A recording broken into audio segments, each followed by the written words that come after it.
কাৰ্ডং নমস্কাৰ খুটান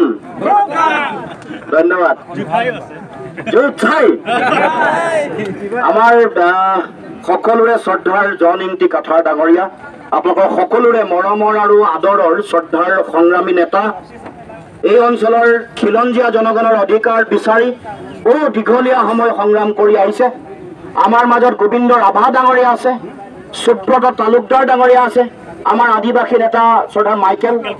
মাইকেল কাছব আছে উপস্থিত আমাৰ বিভিন্ন প্ৰান্তৰ পৰা আমাৰ সকলো জনজাতীয় ৰাইজ কাৰ্বি ৰাইজ ডিমাচা ৰাইজ আদিবাসী নগা সকলো ৰাইজ আহি আমাৰ খিলঞ্জীয়া জনগণ সংগ্ৰামী জনগণ আহি উপস্থিত হৈছে জ্যেষ্ঠ ব্যক্তি আহিছে আই মাতৃ আহিছে যুৱ বন্ধু আহিছে বিভিন্ন সংগ্ৰামী দল সংগঠন আহিছে সকলোকে মই শ্ৰদ্ধা জনাইছো আৰু সকলোকে মই সংগ্ৰামী অভিনন্দন জনাইছো আৰু আজি এই মেগা ৰেলীৰ পৰা এটাই কথা ক'ব খুজিছো অহা ২৬ৰ বিধানসভা নিৰ্বাচনত কাৰ্বি আংলঙৰ মাটিৰ পৰা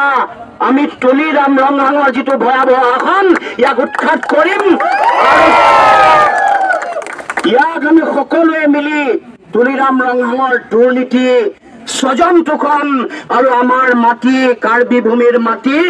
আম্বানী আদানী ৰামদেৱ আৰু গডৰেজক দিবৰ বিচৰা যি ষড়যন্ত্ৰ এই ষড়যন্ত্ৰৰ পৰাই আমি অধিকাৰৰ কাৰণে আমাৰ অধিকাৰ সুৰক্ষিত কৰাৰ কাৰণে জন ইংতি কাঠাৰক আমি আগবঢ়াই দিম বিধানসভাৰ মজিয়াত গতিকে ৰাইজ আপোনালোকে সকলোৱে সিদ্ধান্ত গ্ৰহণ কৰিব লাগিব ২০,০০০ বিঘা বোকাজানৰ ওচৰত হয়নে নহয় ১২,০০০ বিঘা আম্বানীক ইতিমধ্যে দিলে কম্প্ৰেছ বায়োগেছৰ নামত দিলে ইতিমধ্যে চুক্তি হৈ গ'ল আৰু ১২,০০০ মাটি দিয়াৰ ধান্দা আছে ৰামদেৱ আৰু গডৰেজক দিব নেকি সকলো সম্পদ লুণ্ঠন কৰি শেষ কৰিলে কয়লা নিলে তেল নিলে আমাৰ গছ লৈ গ'ল এতিয়া বাকী আছে মাটি আৰু পানী গতিকে মাটি আৰু পানী লৈ যোৱাৰ যিটো ষড়যন্ত্ৰ মাটি পানী আম্বানী আদানীক দি তুলিৰাম ৰংহাঙে ২০০ কোটি টকাৰ ঘৰ বনোৱাৰ যিটো সিদ্ধান্ত যি লক্ষ্য এইটো কাৰ্বি আংলঙৰ ৰাইজে কেতিয়াও মানি লোৱা নাই মানি নলয়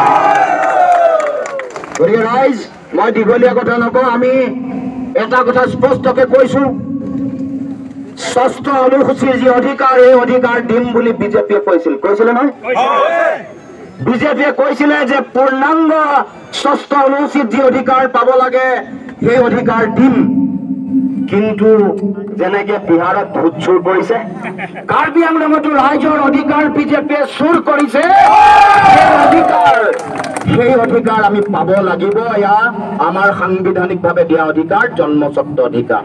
গতিকে ৰাইজ মই দীঘলীয়া কথা নকওঁ এটা কথা কৈছো আমাৰ